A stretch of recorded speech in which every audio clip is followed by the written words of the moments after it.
বিশ্বের সমুদ্র সৈকতে আসি, দীর্ঘ সমুদ্র সৈকতে আসি, অনেক অনেক অনেক অনেক আনন্দ, এটা বলার মতো না। বসে সাগরের ঢেউ দেখা, সাগরের ঢেউ উপভোগ করা, বালু দিয়ে খেলা, আমাদের অনেক উপভোগ করতেছি। এই উপভোগের টানে আমরা বারবার কক্সবাজার আসার মন চাইবে, আসবো, ভবিষ্যতে ইচ্ছা থাকবে। নিরাপত্তা সম্পর্কে আমাদের কোনো সমস্যা হইতেছে না, যারা ভালো লাগে এখানে, একবার আসলে বারবার আসতে ইচ্ছে করে। এখানে আসলে সবারই মন ভালো হয়ে যায়, যদি খারাপ মন থাকে, স্যাড ইমোজি থাকে তাহলে ভালো হয়ে যায় এটা। আমরা ঈদের ছুটি কাটানোর জন্য আমরা এখানে এসেছি সমুদ্র সৈকতে কক্সবাজার, মা বাবার সাথে এসেছি। খুব ভালো লাগছে আমার, এখানের পানি, এখানের বালু আমার খুব ভালো লাগে। এখানের বালিতে হাঁটতে, তারপর আপনার পানিতে স্নান করতে, এখানের পানি খুবই, এখানের ছবি অনেক। কক্সবাজার এসেছি, বালু দিয়ে খেলতে আমার খুব ভালো লাগে। কক্সবাজার এসেছি, আমাদের বালু নিয়ে খেলতে মজা লাগছে অনেক।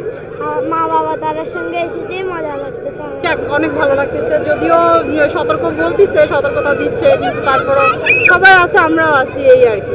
ভালো লাগছে, বাচ্চারা খেলতেছে বালি দিয়ে, পানি দিয়ে।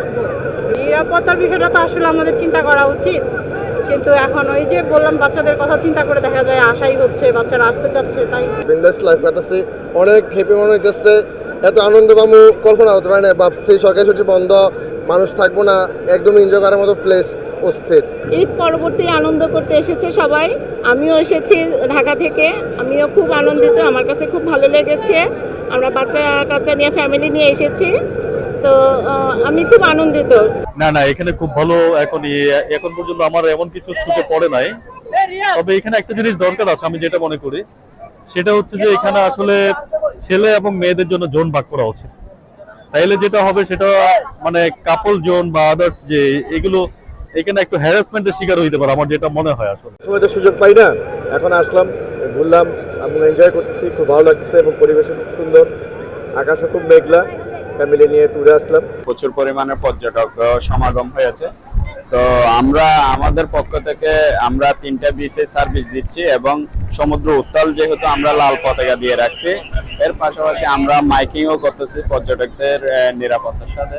আমাদের টাওয়ার আছে, লাইফগার্ড টাওয়ার থেকে আমরা সার্বক্ষণিক অবজারভেশন করতেছি, এবং পেট্রোল টিম আছে, তারাও কাজ করতেছে, এবং আমরা রেস্কিউ বোট নিয়ে যদি পানিতে কোনো ধরনের সমস্যা হয় সেখানেও কাজ করতেছি। নিরাপত্তা ব্যবস্থা নিশ্চিত করা হয়েছে। আমরা এই বিষয়টা, নিরাপত্তাটাকে আমরা ঘুরে ঘুরে দেখছি এবং নিশ্চিত নিরাপত্তা ব্যবস্থাটা ঠিক আছে কিনা প্রত্যেকটা পয়েন্টে পয়েন্টে আমাদের গোয়েন্দা আছে, এবং যারা এখানে আমাদের নারী টিম আছে, ড্রোন ক্যামেরা দিয়ে আমরা সব কিছু অবজার্ভ করছি। পাশাপাশি আমাদের এখানে বাইনোকুলার টিমও আছে, এবং আমাদের রেস্কিউ টিম আছে। কোনো বাচ্চা যারা হারিয়ে যায় তাদেরকে আমরা উদ্ধার করার চেষ্টা করতেছি। কারণে কোনো অবস্থাতেই আমরা সহ্য করছি না এবং সহ্য করব না। আমরা এই ব্যাপারে হুঁশিয়ারি করতে চাই না, সতর্ক করতে চাই না। আমরা এই ব্যাপারে একদম আমাদের কথা পরিষ্কার যে তাদের বিরুদ্ধে কঠোর আইনানুগ ব্যবস্থা নেওয়া হবে।